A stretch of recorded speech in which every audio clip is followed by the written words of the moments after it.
asalaamaaleykum wa rahmatullahi wa barakaatuhu. mbokki julli di maa ngi leen di nuyu seen mbokk taalibe Seexuna Ñaan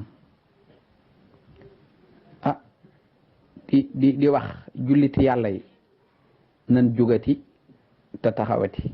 rawatina ñi kenuy lislaam waaye rawatina sëriñi daaray alquraan yi waaye rawatina imaami jumaa yi.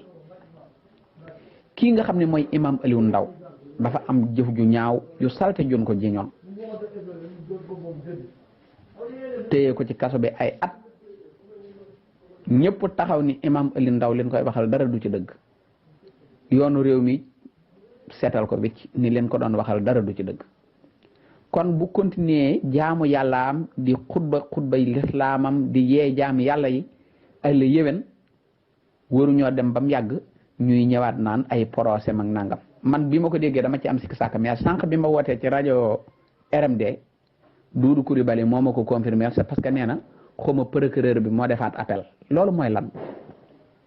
pour bëgg ne lan ko doon atte amut ci koo xam ne dañ ko atte ni leen ko doon waxal dara du ci dëgg lu dul dëgg kay amut. sëñ bi nan respecté jaami yàlla yi te jox leen cër fii nag moom mbokki imaamam bi moom laa ciy njëkk a séentu moom ànd sàmm jikko yi xawma ànd sa defar jikko yi nan taxaw waaye mbooleem fu imaam nekk nga xam ne ëjjuma da ngay taxaw ci min bar bi di wax ak jaamu yàlla yi lillaahi wa rasuuli taxawu leen imaam Aliou Ndao